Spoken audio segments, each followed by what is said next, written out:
Hello and welcome to the EdTech Podcast. In this enlightening episode, we explore the intersection of artificial intelligence and education. Join us as we delve into the insights of Dublin-based expert Rita Bateson, who reveals how educators can harness AI's extraordinary potential while safeguarding our planet and students' futures. Discover practical frameworks for ethical AI implementation and learn how school leaders can focus on creating a responsible, human-centered AI future.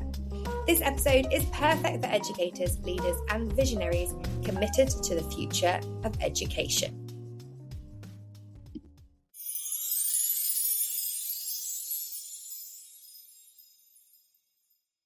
Hello and welcome, Rita, to the EdTech Podcast. Would you be able to please tell our international listeners a little bit about who you are, where you are, and what you do? Thank you, Philippa. I'm so excited to join you today. I'm joining you from Dublin, where it is grey and miserable, and we also sit at the centre of the data centre hub for Europe, so apologies if the signal drops. It's one of my main themes that I like to talk to people about, the sustainability factor of AI.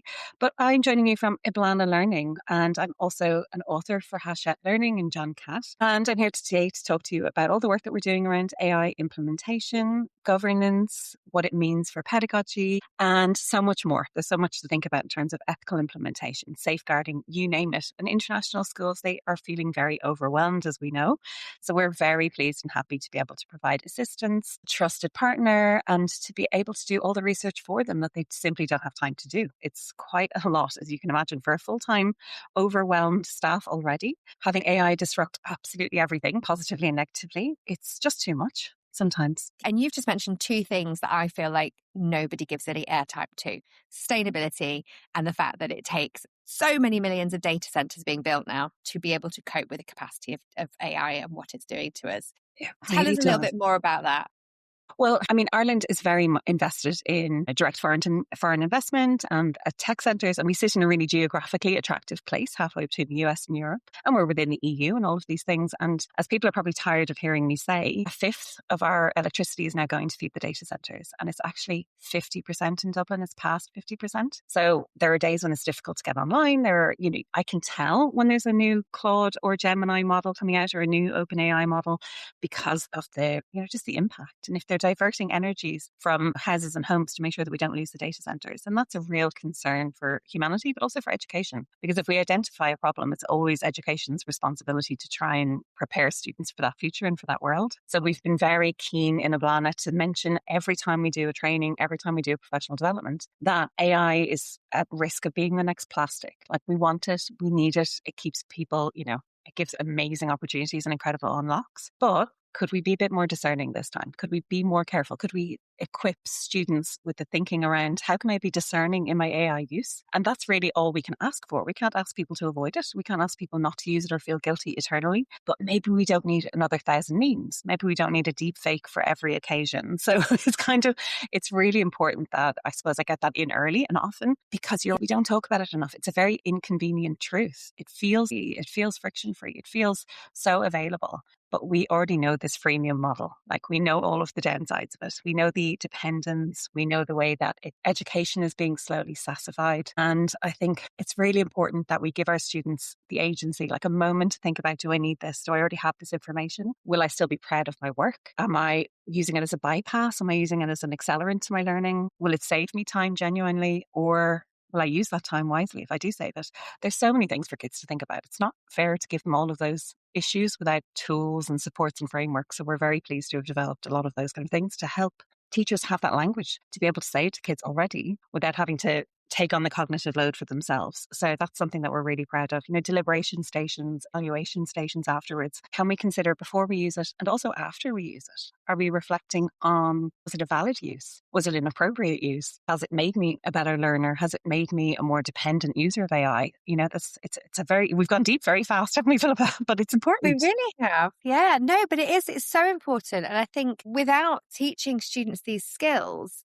then they are just going to use it whenever they want to and not see the fact that, as you just said it so nicely, it's like a plastic. It is like just grabbing a bag because I can. And actually, I've got a load of reusable ones in my car, but I've left them, so I'll forget it. I'll keep walking into the supermarket. Actually, it's going, you know what, I can do that myself. I do know how to work that out. I can ask that question to another human, maybe, and maybe get an answer.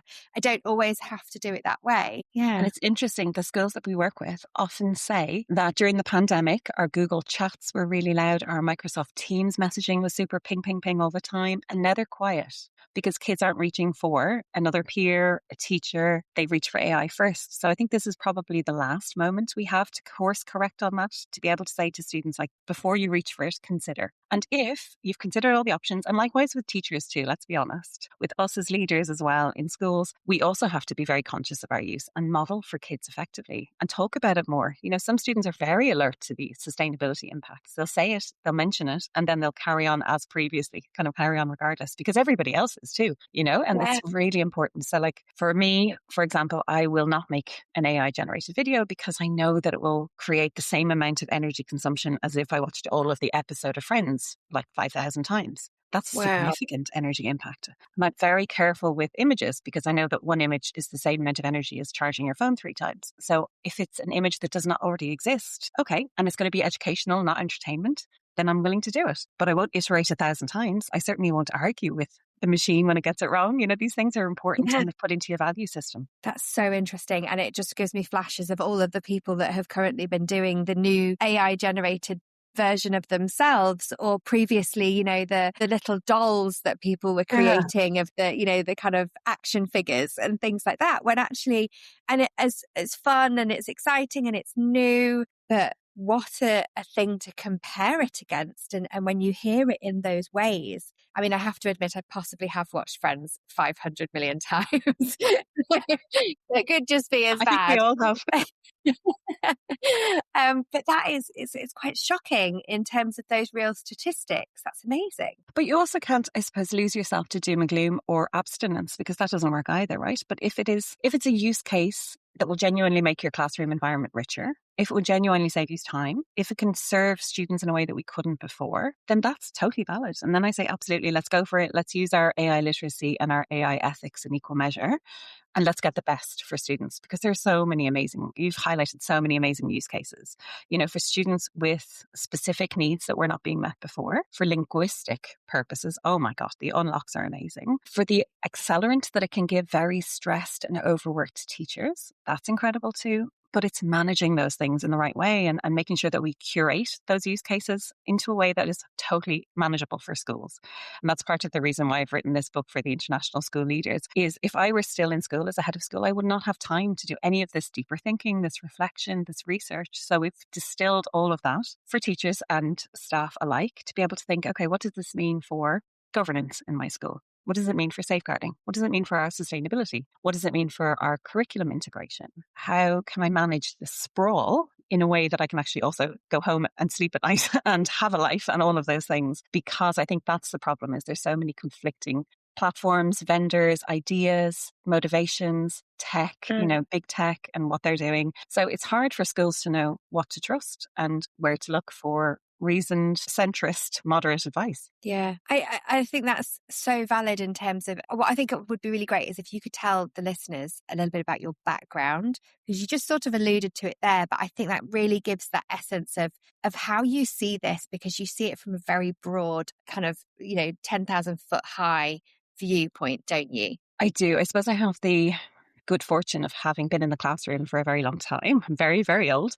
And also having been at the International Baccalaureate as a curriculum and assessment designer and manager, and have been involved in opening a school from a greenfield site up to, you know, 700 students here in Dublin. So it's been a really interesting ride. And when you think also that I write textbooks and pedagogy books. So for me at first, AI was definitely an issue. It was an existential threat. I was like, what is this? I have been through blockchain and NFT and coding, and what does this mean now? It's another waste of my time and budget.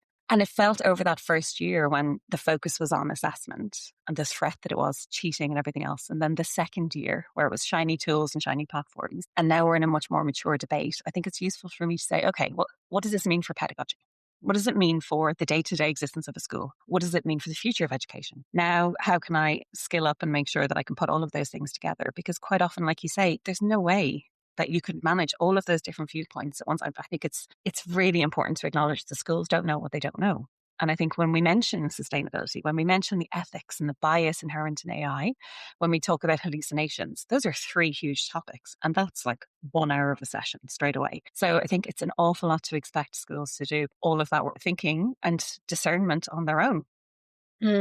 I guess that idea of, bringing pedagogy, bringing leadership experience, and bringing all of the research together, that's what's put us in Ablama Learning in a very unique place, I think, to be able to serve schools in that way. Which is incredible. And I think from my perspective, I believe very strongly that you don't get to the pedagogy without having really clear governance and structures for people to understand.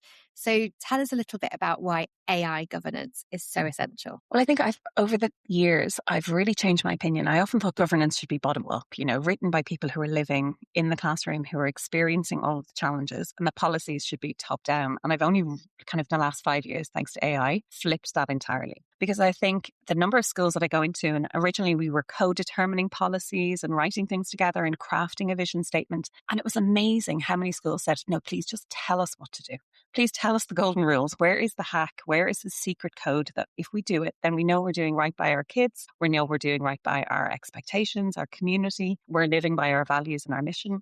And I thought that was really interesting. Staff feel really reassured when there's a clear message and guardrails for them, so they know that they're experimenting within a very safe walled garden. And I thought that really surprised me at first. I thought people would want to experiment and be free and have agency. And they do, but they do feel reassured. I suppose it's like kids who say they don't like a routine, but they crave a routine. It's a bit like that. They really do want to know, where am I running foul of the law? Where am I have a reputational risk? Where is there a social risk? What do I need to know? And then please, what do I not need to know? What do I not need to worry about? Really clear governance around vendors, around expectations of professional communication now, because there's a lot of schools that are suffering from the friction between teacher and student in both directions. I can't tell you how many schools I've been to where the students are saying, like, if I wanted AI feedback, I could get that myself. Like, I wanted you to look at my work. I wanted you to value me as an individual. That's huge. And that is only possible when you have clear governance. I've seen that. You're right. And I've seen that firsthand from students who've said that they actually dislike certain teachers now because they just feel like they don't care. They've set a piece of work which is written by AI, and they've fed back using AI. And actually, if you said to the teacher which piece of work was mine, they can't tell you. And that is so sad. It's so really very sad. But on the other hand, I find it hilarious that they miss the irony in that they're possibly submitting AI work to be marked by AI. But I also think it's a really good source of hope. If students still value human feedback, they really, really respect their teachers. They respect the learning process. That, for me, that's actually a really good sign. The longer they're irritated by AI feedback, the longer we have hope to be able to maintain that professional expectation. And I think that's great. I think what people don't realize is that students can go from room to room and see the same AI slop all day long, because you don't have that connected thinking. So that's why the governance is so important. We want to be really clear in our expectations with staff. We want to model best practice for students. And also then we need guidance for what does this look like in our curriculum, so that we can prepare students for the families who feel like, keep this away from my child, and the families who feel like, get my kid ready for the future they will inhabit, and everything in between. It's absolutely huge. So how would school leaders really know what research to do, who to trust, where to go next, when it's a moving target? Like every single week, you know what it's like. There's huge changes in AI, and some of them are totally irrelevant to education. They just don't matter. But everything 100%. Seems to be important and sounds equally urgent. Yeah. And I think I've noticed there's a huge influx, again, a little bit like EdTech was sort of 10 years ago or so when I first started really digging into that area, where I felt like people were just in it for the money and actually not in it because of the power and impact that technology can have. And I felt like we were coming to a turning point, a tipping point where that was really changing, and EdTech companies were really understanding pedagogy and understanding implementation and supporting schools. And actually there's a lot of AI influx around new platforms and platforms that are doing the same thing and but look at mine, it's better, and There's a much more of a genuine need now, isn't there, as schools to audit what you're using, not only for data and privacy and safety, but also actually what is it doing? What are we using it for? I think we have more of a responsibility, which is just what we didn't need. We didn't need another task for schools to have to worry about, but we have more of a responsibility now to understand that all data is delicious to AI. Like, it doesn't have to be personal. It doesn't have to be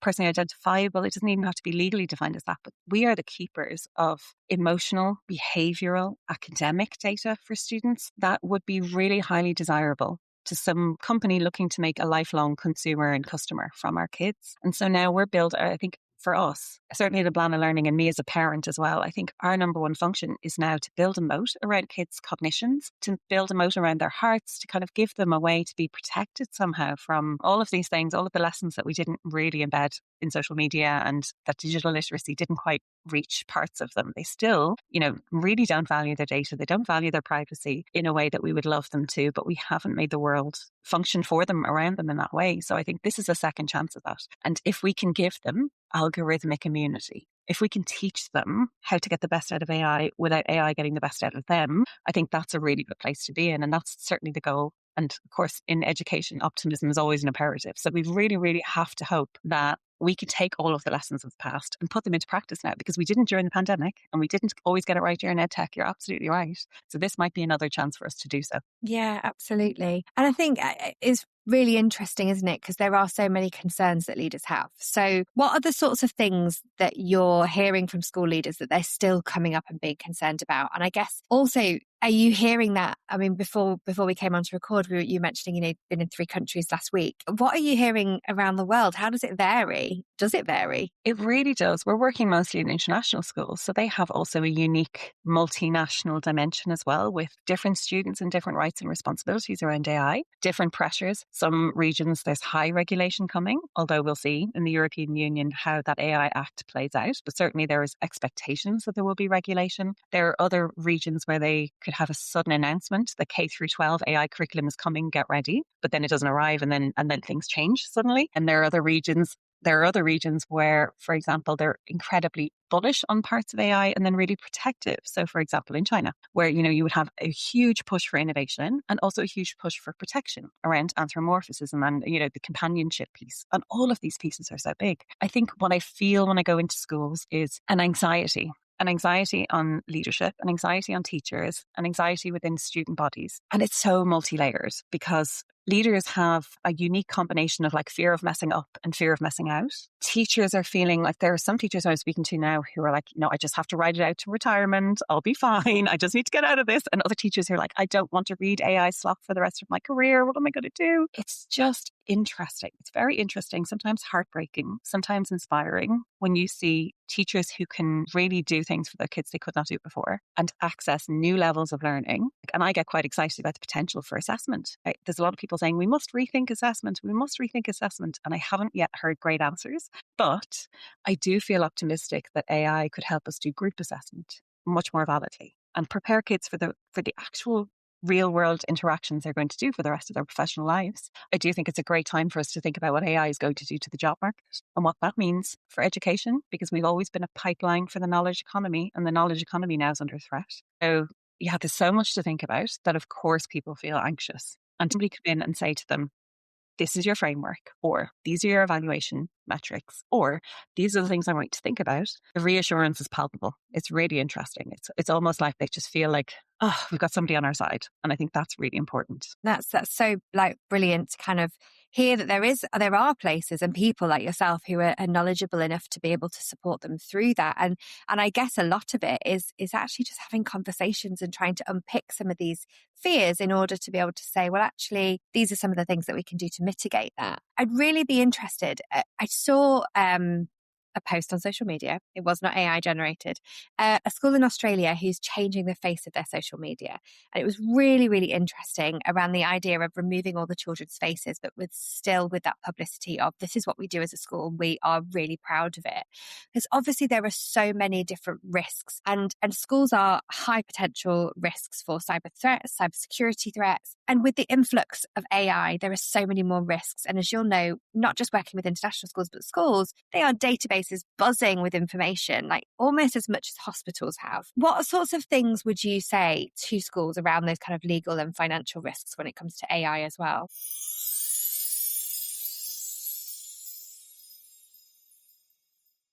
Hachette Learning Academy is a growing suite of interactive online CPD courses powered by adaptive technology, designed to bring the benefits of one-to-one coaching to every teacher. The Academy offers flexible, personalised professional learning that fits around busy schedules. Each course is built around a competency framework aligned with international teaching standards, helping educators strengthen the skills that drive effective teaching and lasting career growth. For more information, just visit www.hachetlearning.com/academy.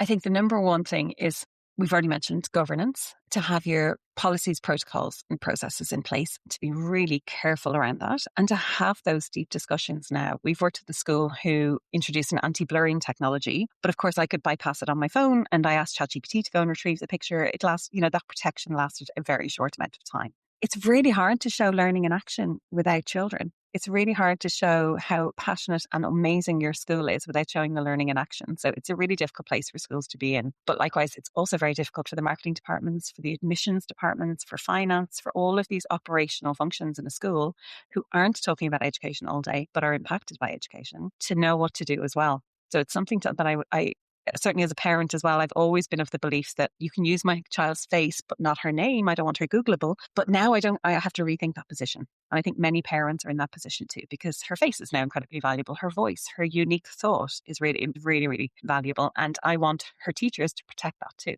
I want them to be able to put a kind of a moat around that as well. But that leaves schools in a really difficult position. I've seen some really lovely short-term fixes where they can turn them into an emoji, or they can turn them into some kind of filter.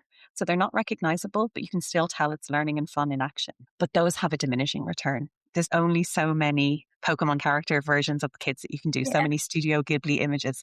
And also I have that another AI generated image, and you're still giving the kids picture into AI, They're still there somewhere. Yeah, that poor Australian teacher who was just making a colouring sheet of her class, and she just got ripped apart on LinkedIn. I don't know if you remember, because she had given the kids' image over, and it was a really cute colouring sheet, and she was just explaining how lovely it was. And everybody rightly identified the vulnerability. So there's a risk surface for schools now that is so much harder. We think about how AI is making cybersecurity worse. And as you identified, taking kids' pictures off the website and using them for nefarious purposes. We know that's happening against schools and to schools. That's a pretty dark place for school leaders to be in, to think, how am I going to protect the kids' image and everything else? I would imagine, I'm hoping over time there will be a technological solution. You and I remember what it was like before turnitin.com came along and gave us the answer to cut and paste from Wikipedia. So I feel like that solution is out there. I feel like it's coming, but I feel like it's just out of reach. So we have to figure out for schools for the next 18 to 24 months, what are we going to do about all of these multiple, AI impacted places in the school? And then also, how do we figure out how to make AI not the only conversation we're always having? Because it is everywhere, and people must be so tired of thinking about it, worrying about it, getting excited about it, experimenting with it. We need also to think about what really matters, and that time in the classroom with kids, that time to work on our pedagogy, our craft, being better teachers all the time, and having a life as well. And actually, that's the bit that will make them human as well. Because if we keep just pushing them towards technology, they're not going to learn those skills that we have as humans and adults to be able to be resilient and get through stages of their lives to be able to be successful. And I've spent a long time, we've written a 3 to 18 or a K-12 curriculum to be embedded in schools, because curriculum's already overloaded and students are already over-assessed. And yet there is a need for this. So we've written a curriculum for that. And one of the hardest parts was thinking, what are the values, the human-centered values that you should put at the middle of an AI curriculum, given that the AI literacy will change, but the AI ethics will remain static. The ethics aren't going to change over time. And some of the values that we kept coming back to were agency, protecting their agency, a sense of belonging, so we don't lose them into virtual worlds or into the screen, as we often do with teenagers. We feel like we've lost them for a little while when they first get a phone. We want them to be resilient and buoyant, to bounce back. But actually, what will that mean with AI? We want them to be motivated, critical, courageous, value well-being, value sustainability. And I think the biggest thing for me then is embodiment. What does embodied learning look like? How do we teach them about AI, but not have to have them on the screen the whole time? That's really significant. Yeah. And I think that is where I feel a lot of the documentation that's now coming out from organizations. For instance, UNESCO recently republished their digitalization strategy for education. But what I thought was finally, it was kind of one of those, finally somebody, because it said AI and digitalization for such a long time. We've been saying AI, AI, AI. And I have been banging my head against a brick wall going, that is digital. If you didn't sort out your digital strategy, your AI strategy is nowhere. And these are the things that are going to become think. And actually, potentially, we were hearing, I felt a more balanced conversation at BET. There was less of the excitement and more of the why, the how, and the ethics. And so hopefully we're kind of getting to that point, really, aren't we? I just wanted to kind of come around to asking, like, in terms of as an educator, as a leader, what would be the top thing, the one thing that you would say to me? And I don't want you to come to governance. Okay. So if we said that was our top tip, everyone's got governance in place. What's the thing you would say you need to be doing as a leader? I would say invest in some time for you to kind of develop your own understanding. As a leader, you don't have time to get into every single platform. You don't have time to see teacher use cases. And you are always, sadly, very removed from student use cases. And that's the thing, Dave. It's often kind of remarked that leadership can be really lonely. It can be really detached from what you started off doing and loving. And I think that's really important. But I want leaders to be cautiously optimistic that they unlocks no, that's not the right way to say it. I think the things that we've always accepted as unchangeable in education are now back on the table. You know, the teachers who struggled with certain linguistic qualities, or, you know, for people who were not able to take the next step up in their professional development for one reason or another, this is the opportunity that we can revisit those non sequiturs again. And we actually have a way to think about, okay, teachers who've never tried this thing because they didn't really understand it, could this be the breakthrough? Kids who were not learning in this style, in this classroom, do we now have a breakthrough?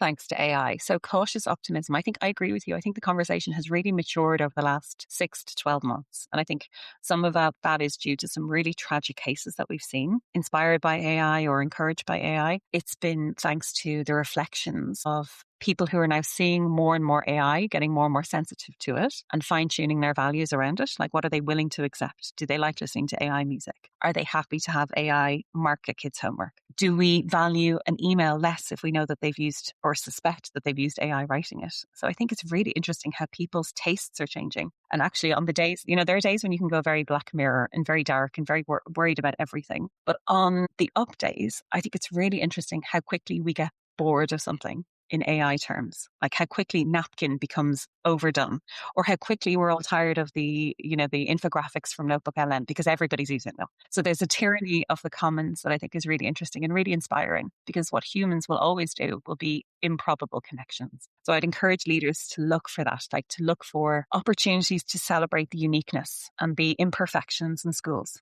Because I think too many kids are now thinking that they have to write like a PhD student just to submit a piece of work, because that's what AI will provide. And we want them to get the message that actually your voice and your age-appropriate development is what we really care about, not perfection, not copying AI language, not simply completing tasks to get them done. Because, you know, that is it. Like, I'm also in that world. Like, tick, tick, tick, get it done, move on. We don't need productivity. We need efficiency and efficacy. Yeah. And I think that's so brilliant, because I think that ultimately school is the time where children get to find out who they are, what they are good at, what they do well, what they're not good at, and what they, and that's okay. And to have those different sort of dealings, because it prepares them, right?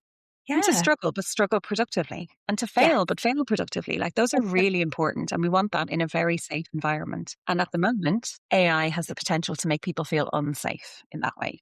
To feel threatened either as a job, or to feel threatened in terms of your emotions or your faith or whatever it might be. It's so incredibly powerful if you let it worry you. But my advice then to leaders would be cautiously optimistic. Look for the great use cases and to really make sure that you have protections against the bad use cases, and be super clear with your staff. Like, this is how I'm using it. This is how I expect you to use it. These are our rules of engagement around AI. And that, I think that has been probably the most impactful work that we've done with schools. That's incredible. And that brings me nicely onto your book. I know we mentioned it a little bit earlier, but in your book, you put out some scenarios and some kind of experiments for the future. Tell us a little bit about that. Tell me one of your favorites from that kind of that section? I think probably, well, the book was the genesis from all the work that we did writing AI courses originally on ethics and sustainability. And I think one of the things that it needs to be tangible. It needs to be really accessible as an example for leaders to be able to imagine what would this look like in my school? Because our international schools are all very different, but actually they're all the same. Like we're here to take tiny humans and make them into good big humans. And really we're all doing the exact same thing. So what I try to do is gather as many case studies or examples or ideas. And my favorite probably is the idea that AI is getting so much better at sentiment analysis. Probably two things. Can I do two? Is that okay? One is sentiment analysis. I think if you ask a Fathom or an Otter or a Gemini recording of a meeting, you can very quickly get all the action items and you can very quickly get the gist of the conversation. But if you ask it, who dominated the conversation? What was the tone? What was the unspoken truths of a meeting? Who's in charge? Who interrupted whom? What are the power dynamics at play here? It is very good. Like it's way too good. And that's fascinating. What does that mean for education? Now, it's not always correct, we know, but it can do an incredibly good first pass. So for me, thinking about our underserved students, the access and equity concern, but also our introverts are often lost in group activities and their ideas can sometimes be quashed way too early. So what if AI could help us correct and collect those micro moments and help us to understand what were they about to express? What was a great idea here that we didn't develop and we could go back and develop it? I think that would be amazing as an idea. Would it unlock group assessment? Potentially. Would it just help our kids who don't always have a voice get a better voice in a non-confrontational, non-exposing way? I've really changed my opinion on introverts over the years. We've always encouraged them to speak up and ask and put themselves out there and put themselves in an uncomfortable position. But I think post-pandemic, it's been interesting. Those are the kids that flourished in a different environment. They really did. They felt less social pressure, less, I guess, social capital at stake. So I think if AI could be used for good in that sense, it would be an amazing opportunity. My second one is world models. I think these immersive worlds have an incredible potential for education and a terrifying impact for students too. Because if you give a 15-year-old the power to create their own world, it doesn't take long to think about what that world's going to look like, that they can prompt and that they can lose themselves in. Like that's terrifying, but also amazing. Like if I could put them in the middle of a nuclear reactor and not in harm's way, and they can see and learn, amazing. If I could have them generate their own virtual worlds, and imagine the energy wasn't an issue because the energy is going to be significant. But if they could, the fact that students will be world builders and world creators, that's an incredible opportunity for them. And our job will be to make them want to create the right worlds to live in, to spend time in, and then to come out of those worlds and not feel disjointed. So that's those are some of the kind of deeper things I want educators to think about when they have a quiet moment. But it is where we're going. We see the huge investment in these world models like Cosmos and Genie 3 and when I stop worrying about the energy consumption of them, I do think, wow, this could be an incredible thing for a historian, for a language teacher, for a scientist, for a mathematician to be able to see things in a brand new way. And for our kids to build those worlds for themselves and for others. Amazing. Yeah, it's phenomenal, isn't it? And I think exactly as you say, for those specialist subjects or those ones that are quite difficult to get children to understand or to visualize and really place themselves in, it is a phenomenal experience. I mean, I sat in seminars with metaverse public aid, so things like police officers and firefighters and situational analysis, and being able to actually allow them to be immersed within that and to be able to kind of solve those problems. But as you say, be able to understand what that means. And actually for students with special educational needs and disabilities, that can actually allow them to access sounds and feelings and so many different emotions that putting them in that position in real life could be really disrupting and disturbing for them. But it allows them to prepare themselves. There are so many opportunities. I feel like there's a real kind of call to action, though, possibly of saying to schools, how do we balance the sustainability? How do we do this? So for every time you do X, what can we do?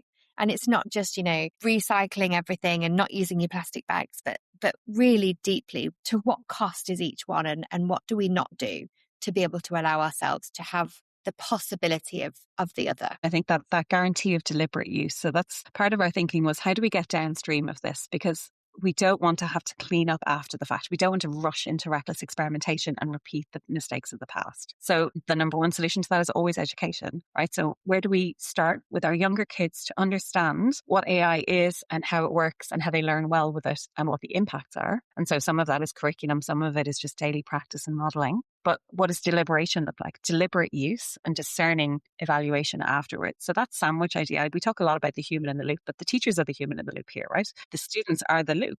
So we want to give them the idea first before you reach for it. Think about this, this, and this, and this.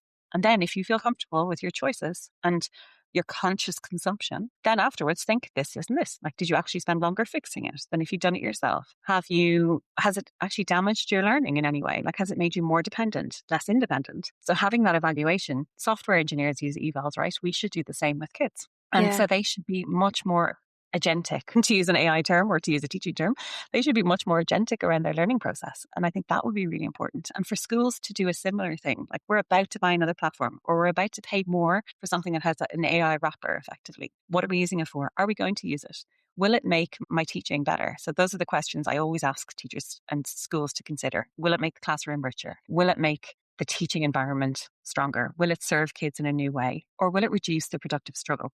And that's the key one. If it reduces the productive struggle, I would avoid it. Let the alarms go off. That is a bad thing to do. But I think we just need to be much more conscious. And we also need to share this message so widely. So thank you so much for allowing me to share it. And if people are interested in tools like the Deliberation Station, we happily provide them for free on the website. We have a free sustainable AI course that we offer to all teachers and students and school leaders, just to give them the tools and the language to talk about this in their schools. So please feel free to come over to ablamaLearning.com and take one of those courses, because it is our mission to get that idea in there, as many schools as we can, as many decisions around AI as we can, and as many. I don't expect. I've gone completely the other extreme where I'm starting to plant trees and things just to offset the amount of carbon. My flights and now my queries are racking up. That is not a sustainable way for anyone to live. You can't do that. It's an insane thing to do. But it does make me reflect very carefully on my energy diet, because I'm seeing it and living it here in Dublin. And I think we're only just at the edge of this. So other countries will start to see the same impact. Definitely. I think it's been so phenomenal to speak to you. I could literally talk to you for days, I feel. Yeah. It's been wonderful. Just as a final question to you, the name Ablama, what does it mean? Where is it from? Well, my husband calls it a blah blah because we never stop talking. It is actually the old name for Dublin. And Dublin was originally, we're very proud of our history of the land of saints and scholars. We would send out these missionaries and emissaries to establish seats of learning across Europe. So many of the European universities are from those times it was established. And the monks, I don't know if you've ever been to Dublin to see the Book of Kells, but the monks would replicate the sacred texts, and they would, not being happy enough just leaving them as they were, they would illustrate them and animate them in ways that were beautiful and enriching. So that was their innovation. And then as the Middle Ages, as the fires burned through Europe, the monks would protect those sacred texts with their lives. And some of the only records we have from ancient Greek are from those endeavours. So what we thought about is that it's essentially what's happening now to education. AI is burning around us. How are we going to protect the sacred texts and innovate so the students don't miss out? And I think that's the meat. And also my husband wouldn't let me call my first child Ablama. So this is where we are.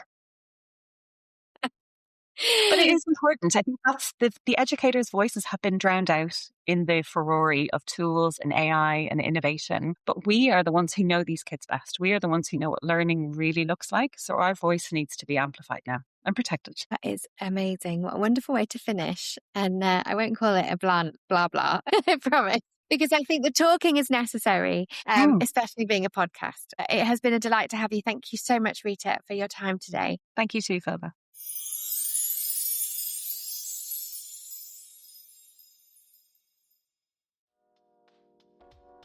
Thank you for joining us on this journey into a world of AI education. We hope Rita Bateson's insights have inspired you to embrace AI as a tool for deepening learning and fostering responsible digital citizens. Remember, the future of education depends on balancing innovation with responsibility.